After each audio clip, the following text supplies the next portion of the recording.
Hey folks, welcome back to Smart Simple Fit. I'm Davin, and today we need to address something.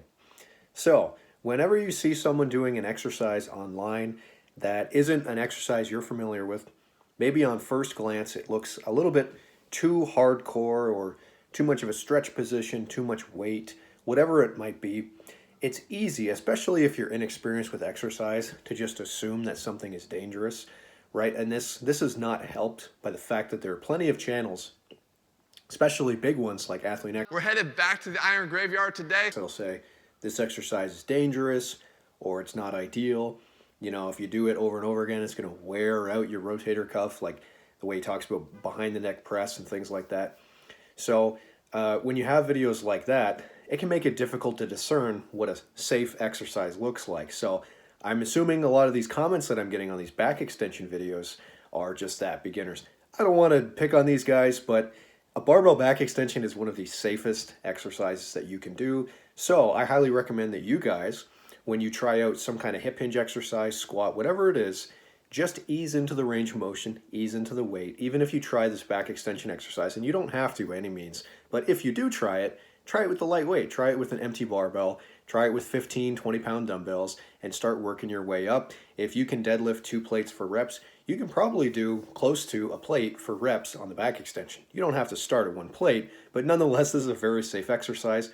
And it's funny that these guys are making these comments like, oh, you're going to break your back. That looks like it's painful. You know, this guy has no idea what he's doing. I've gotten a lot of these comments in the last few weeks as I've been putting out these PRs. And it's just so funny because in my personal experience, I actually recover better from this exercise sometimes than conventional deadlifts. Now, it's not to say this exercise can replace a conventional deadlift, but it's a really good exercise. Nonetheless, so if you guys want to experiment with it, I highly recommend it.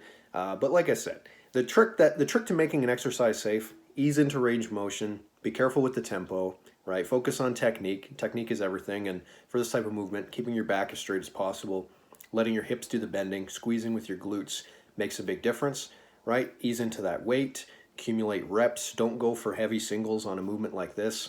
I might violate that principle myself, but that's because I feel comfortable doing that. I would never ask a client to do it, and I wouldn't necessarily even recommend that you guys do it. Although in my opinion, even then when you practice, that type of thing can be very, very safe.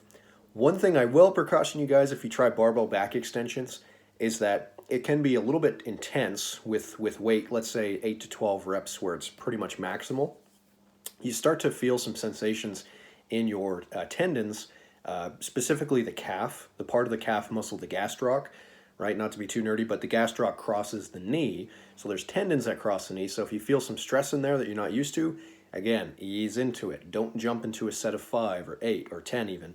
Try 15 to 20, right? And go nice and slow and pick a height for the actual Roman chair or the 45-degree back extension, whatever you want to call it, hyperextension. Pick a height that feels best for you, all right? So just play around with it. If it doesn't feel right, trust your intuition and get to work. But yeah, guys, my back is not going to break from doing back extensions. If anything, I'm more concerned about heavy back squats or like maxing out deadlifts. So those are actually the exercises in the past where I've tweaked my back, things like that. This one's never caused me any issues. In fact, when my back is feeling stiff and sore, or I have tweaked my back in the past, this type of exercise helps me recover faster and better, in my opinion. So it's just ironic that they picked this exercise. That's not to say back squats or deadlifts are dangerous. Again, where I've hurt myself in the past, lifting too much too soon. And you know what? You'll pay for it if you go too heavy too soon. So like anytime you're doing an exercise, just be patient, do the exercise right, and it'll be very, very rewarding. Don't let these comments scare you. I'm not too offended by it. I just think it's funny that I keep getting them over and over again. And I guarantee these people are probably beginners. So they'll learn, hopefully. And I hope you guys get that take-home message. It's, you know, exercises that look scary aren't necessarily bad. Give them a shot. Ease into it. You don't have to feel pressured to do some kind of exercise you see on social media that looks flashy or dangerous or extreme or whatever. But nonetheless, there are a lot of things that are a lot more repeatable, safe, and joint-friendly than you'd think maybe on first glance. So, all right, with that out of the way, get to work, guys. Quit being so scared of exercises. Remember, it's on you whether or not you get hurt. It's your fault, not the exercise's fault. All right, have a good one, folks.